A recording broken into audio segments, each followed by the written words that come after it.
Muy buenas tardes, esta es la materia de Derecho Civil de la maestría en Derecho Administrativo y Fiscal de nuestra modalidad en línea. Yo soy la maestra Esmeralda Huitrón y el día de hoy vamos a hablar de las fuentes especiales de las obligaciones, que es el contenido de nuestra unidad 2.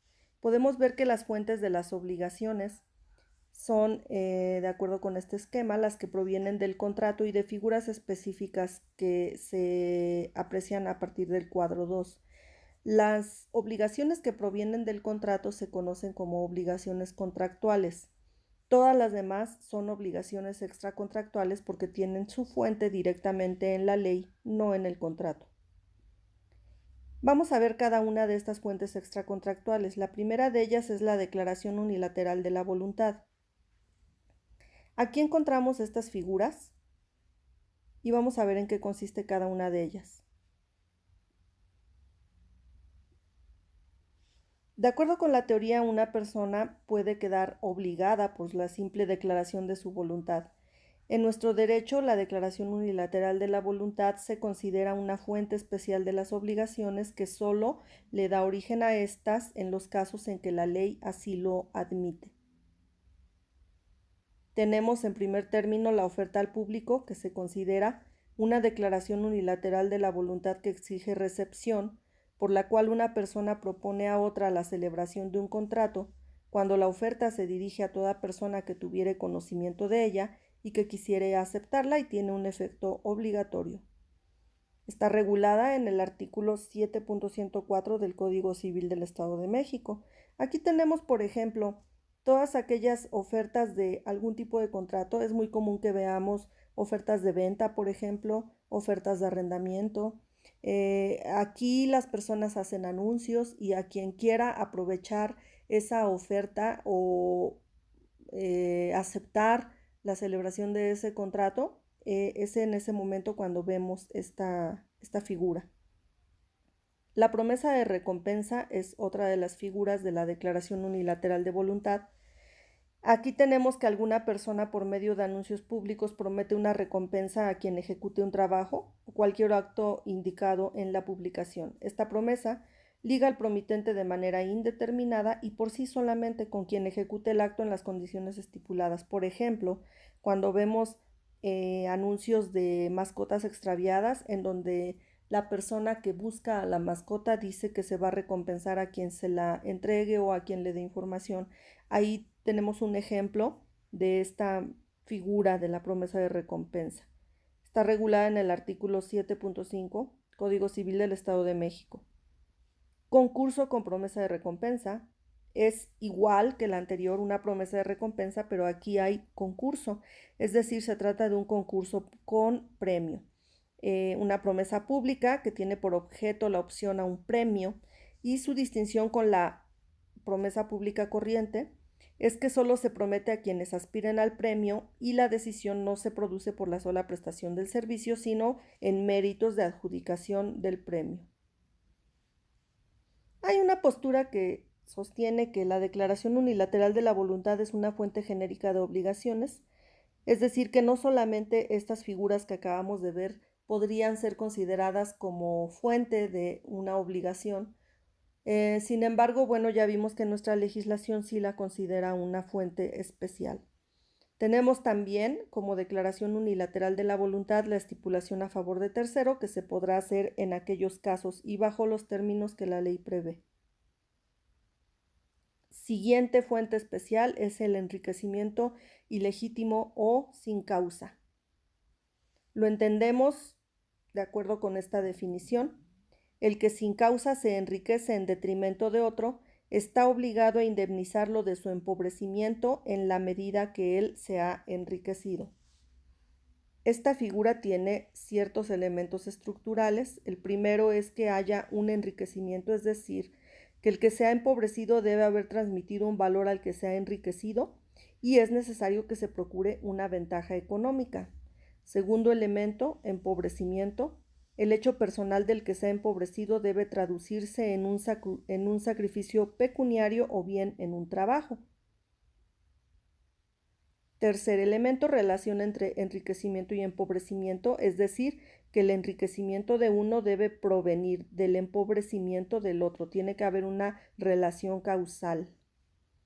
Y la ausencia de causa, que la causa del enriquecimiento no tenga su fuente en la ley ni en el contrato, es decir, que no exista causa justa.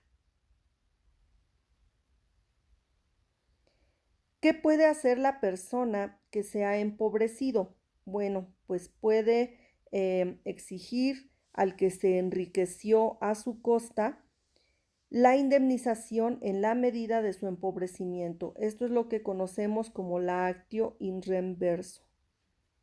El actor no puede reclamar más que el empobrecimiento que experimentó porque esta es una acción indemnizatoria. El demandado solo tiene la obligación de restituir lo que ha recibido sin causa. Esta acción prescribe en un año que se cuenta a partir de que se conoció el error.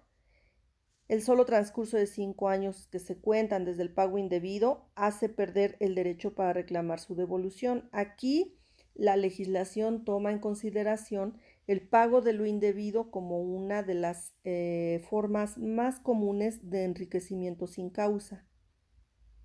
El artículo 7.117 del Código Civil del Estado de México tiene una definición genérica de enriquecimiento ilegítimo, pero los artículos subsecuentes abordan el pago de lo indebido como una especie, como les mencionaba hace un momento. La figura del enriquecimiento ilegítimo se inició justamente por el pago de lo indebido. Y bueno, a partir de la jurisprudencia se llegó a este concepto genérico del enriquecimiento ilegítimo. Podemos entonces afirmar que el enriquecimiento ilegítimo es el género y el pago de lo indebido es una especie de enriquecimiento sin causa. ¿En qué consiste el pago de lo indebido? Este se da cuando una persona, a quien se le conoce a partir de su latinismo como solvens, procede a un pago que no debe, o sea, dar una cosa o ejecutar una prestación, a favor de otra persona que recibe el nombre de accipiens, y éste tendrá la obligación de devolver o restituir, es decir, repetir. Cuando se reciba algún bien que no se tenía derecho a exigir y que por error ha sido indebidamente pagado, se tiene la obligación de restituirlo. El pago de lo indebido debe colmar estos requisitos para ser procedente: ausencia de adeudo, es decir, indebitum, error en el pago, y la obligación básica que surge es la de restitución, es decir, la de repetir. ¿Cuáles son las consecuencias? Si el pago indebido consiste en una prestación cumplida, cuando el que la recibe procede de mala fe deberá pagar el precio actual o anterior a elección del acreedor, y si procede de buena fe solo debe pagar lo equivalente al enriquecimiento recibido. ¿Cuándo se daría la mala fe? El que acepte un pago indebido si hubiere procedido de mala fe deberá abonar el interés legal cuando se trate de capitales, los frutos percibidos y los dejados de percibir de los bienes que los produjeren. Además deberá responderle de los menoscabos que el bien haya sufrido por cualquier causa y de los perjuicios que se causen al que lo entregó hasta que lo recobre. No responde del caso fortuito cuando éste hubiere podido afectar del mismo modo a los bienes hallándose el poder del que los entregó. Si el que recibió el bien con mala fe lo hubiera enajenado a un tercero que también actuare de mala fe, podrá el dueño reivindicarlo y cobrar de uno y otro los daños y perjuicios. Si de buena fe se acepta un pago indebido, de bien cierto y determinado, solo responderá de los menoscabos o pérdidas y de sus accesiones en cuanto se hubiese enriquecido. Si lo hubiere enajenado, restituirá el precio o cederá la acción para hacerlo efectivo. El que de buena fe haya aceptado un pago tiene derecho a que se le abonen los gastos necesarios, a retirar las mejoras, si con la separación no sufre detrimento el bien que se dio en pago. Si lo sufre, tiene derecho a que se le pague una cantidad equivalente al aumento del valor que recibió el bien con la mejora hecha. En este cuadro podemos ver las responsabilidades del accipiens cuando se da un pago de lo indebido. Vemos en la primera columna cuando el bien pagado es una prestación o una cosa. En la segunda columna, cuando la actuación del accipiens es de buena fe o de mala fe. Y en la tercera columna, la consecuencia que la ley establece. Primer supuesto, bien pagado es una prestación. El accipiens actúa de buena fe. Consecuencia, solo va a pagar en la medida del enriquecimiento que recibió. Cuando el bien pagado es una prestación y el accipiens actúa de mala fe, deberá pagar el precio corriente. Cuando el bien pagado es una cosa y el accipiens actúa de buena fe, deberá restituir la cosa, pagar los menoscabos y puede reclamar gastos y mejoras útiles. Cuando hubiera actuado de mala fe, deberá restituir la cosa, pagar los intereses o frutos, responder por los menoscabos, cubrir los perjuicios y responder del caso fortuito si a este solo afectó y no al solvens. Y estas serían las consecuencias que se dan en caso de que el accipiens ya haya transmitido a otra persona la propiedad del bien que se pagó indebidamente. Como ustedes pueden ver, está todo caso previsto en la legislación civil. La carga de la prueba corresponde al que afirma haber hecho el pago indebido. También corre a su cargo la del error con el que lo realizó, a menos que el demandado niegue haber recibido el bien que se le reclama. En este caso, justificada la entrega por el demandante, quedará relevado de cualquier otra prueba. Esto no limita el derecho del demandado para acreditar que le era debido lo que recibió. Puede ser que el solvens esté afirmando que ese fue un pago indebido, pero que el accipiens diga que sí se le debía, y si logra acreditarlo, pues entonces no procederá la figura del pago de lo indebido. Se presume que hay error en el pago cuando se entrega un bien que no se debía o que ya estaba pagado, pero aquí a quien se pide la devolución puede probar que la entrega se hizo a título de liberalidad o por cualquier otra causa justa, ¿no? A título de liberalidad, por ejemplo, si lo hizo a manera de donación, o por cualquier otra causa justa, por ejemplo, si efectivamente se le debía aquello que se le entregó. El que ha pagado para cumplir una deuda prescrita o para cumplir un deber moral no tiene derecho a repetir. Recordarán ustedes aquella lectura sobre la obligación natural, en donde las obligaciones de ese tipo, es decir, naturales o obligaciones morales, no van a tener acción, están desprovistas de acción. Por tal razón, en caso de un pago indebido, pero en donde hay involucrada una obligación moral o una obligación natural, no hay derecho de repetir. Lo que se haya entregado para la realización de un fin ilícito o contrario a las buenas costumbres no va a quedar en poder del que lo recibió. El 50% se destina al sistema del DIF y el otro 50% lo podrá recuperar el que lo entregó. La siguiente fuente especial de las obligaciones es la gestión de negocios.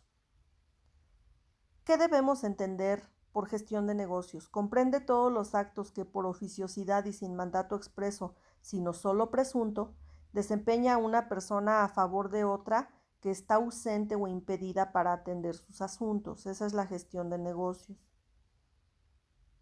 Los elementos estructurales de la gestión de negocios en cuanto a los personales son el dueño del negocio y el gestor. En cuanto a los materiales, el gestor interviene en negocios ajenos y ejecuta actos que pueden ser materiales o judiciales. Y además lo hace por oficiosidad.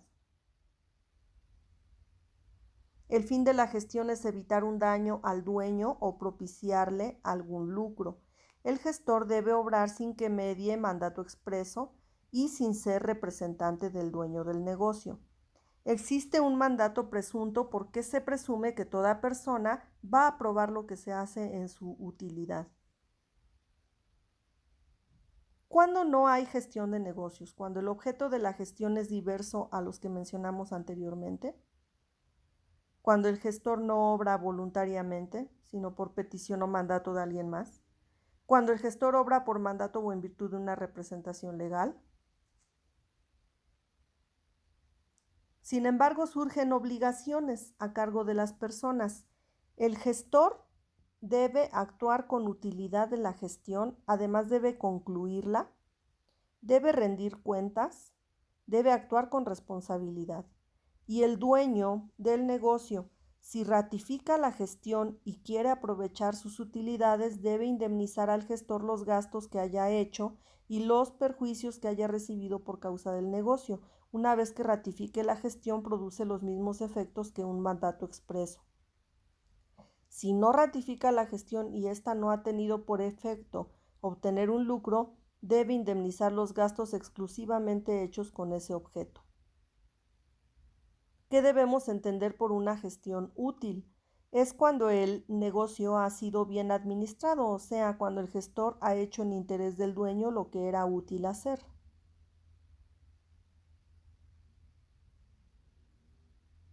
La gestión judicial se admite cuando el gestor promueve en interés del actor o del demandado. El gestor se deberá sujetar a las disposiciones de los artículos 7.803 a 7.814 del Código Civil del Estado de México y gozará de los derechos y facultades del procurador. El gestor, antes de ser admitido, debe dar fianza de que el interesado va a pasar lo que él haga y de pagar lo sentenciado e indemnizar los perjuicios y gastos que se llegaren a ocasionar. La siguiente fuente especial de las obligaciones es el hecho ilícito. Como habíamos dicho, es una fuente extracontractual y especial. Comprende dos realidades: las obligaciones que nacen de hechos ilícitos y las que nacen de las cosas que se utilizan o se tienen, que es lo que se conoce como riesgo creado o responsabilidad objetiva, o bien de los hechos de las personas por las que se debe responder. Los hechos ilícitos que dan origen a obligaciones son los siguientes: el ilícito civil, que se actualiza cuando se obra contra la ley o contra las buenas costumbres, se causa un daño y entonces surge a cargo de la persona que causó el daño la obligación de reparar. El principio que prima aquí es que el que daña a otro debe repararle. Los elementos del ilícito civil son, en primer término, una conducta que puede consistir en un hacer o no hacer, puede ser con dolo o con culpa, pero se excluye cuando hay culpa o negligencia inexcusable de la víctima. Segundo elemento, antijuricidad. Esto es que viole una norma imperativa o prohibitiva o que vaya en contra de las buenas costumbres. También el uso abusivo del derecho se considera como un hecho antijurídico. El tercer elemento es el daño, que puede ser de tres tipos: patrimonial, corporal o moral. Es necesario que exista una relación causal entre la conducta y el daño. ¿Cuáles serían entonces las consecuencias? Por supuesto, es la reparación del daño. Estrictamente solo se puede reparar el daño patrimonial, en los demás casos se trata de compensaciones. Y los elementos de la reparación son los siguientes: el restablecimiento de la situación anterior cuando esto sea posible, o bien el deterioro, indemnizar del deterioro patrimonial sufrido, que es lo que conocemos como damnum emergens, indemnizar la privación de beneficios que pudieran haberse recibido, que es lo que conocemos como lucrum cessans. El daño corporal, en este caso se remite a la Ley Federal del Trabajo porque es la que contiene una tabla con una ponderación de las indemnizaciones por daño corporal. Si son varios los que causaron el daño, va a surgir a su cargo una obligación solidaria, es decir, que todos estarán obligados a reparar ese daño. Y el ofendido o la víctima tiene 2 años para ejercitar su acción. El daño moral también se repara pecuniariamente. Decíamos entonces que esto es cuando el hecho proviene de la persona que causa directamente el daño, pero también puede provenir la responsabilidad de hechos ajenos y de hechos de las cosas. En el caso de los hechos ajenos, se trata de obligaciones que nacen a cargo de una persona por la conducta de otras personas que se encuentran bajo su cuidado. Y en el caso de los hechos de las cosas, se trata de los daños provenientes de cosas que son responsabilidad de una persona y que generan responsabilidades para esa persona. ¿Cómo en qué casos? Como el comportamiento puede ser omisivo o comisivo, puede haber una conducta omisiva de vigilancia o de custodia de personas, de cosas o animales, En este caso, el legislador le impone al sujeto encargado de esa vigilancia o custodia la carga de probar que hizo todo lo necesario para evitar el daño. Encontramos entonces que son responsables las personas colectivas de los daños y perjuicios que causen sus representantes legales en el ejercicio de sus funciones. Aquí nos basamos en el Código Civil Federal. Los que ejercen la patria potestad y los tutores de los daños que causen sus incapacitados. Los maestros, artesanos, patrones y jefes de casa son responsables de los daños que causen sus operarios, obreros o sirvientes. El Estado es responsable subsidiario de los daños que cometan los funcionarios públicos. Los dueños de animales responden por los daños que causen estos animales.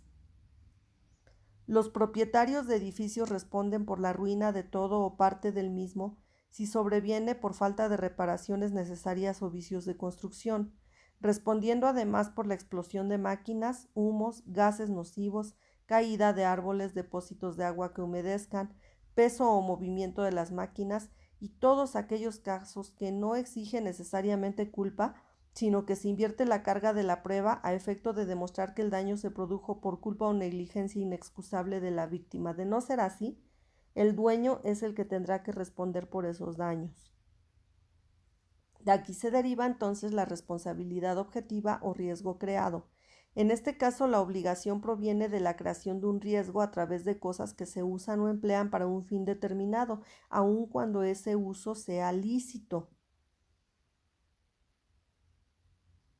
Esta responsabilidad objetiva se planteó a través de la teoría del riesgo creado y ensachó el ámbito de la responsabilidad civil al aplicarla no solamente a los casos en que se causan daños como consecuencia de hechos culposos o que hayan sido realizados con imprudencia, sino también a todos aquellos casos en que el autor del daño obra lícitamente.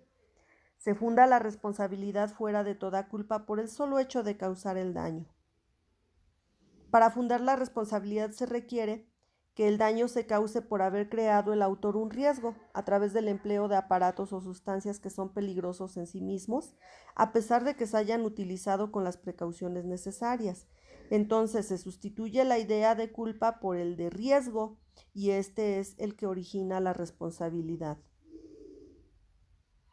Se sostiene que todo el que cause un daño por ser responsable de sus propios actos debe indemnizar al perjudicado, debe soportar el riesgo, haya o no culpa, en virtud de que el autor del hecho de alguna manera se beneficia con el empleo de las cosas peligrosas y por ello su patrimonio debe sufrir la disminución equivalente a la indemnización que debe recibir el perjudicado, y éste solo tiene que demostrar el hecho, el daño y la relación causa-efecto entre uno y otro. Tenemos aquí una breve explicación del origen de esta figura. Ya tienen ustedes el material, les encargo que por favor lo lean con detenimiento. Y volvemos a esta idea de que el autor del daño está excluido de responsabilidad a pesar de que se haya causado cuando se demuestre que se produjo por culpa o negligencia de la víctima. Y también existe excluyente en el caso de que el daño se produzca por caso fortuito o fuerza mayor.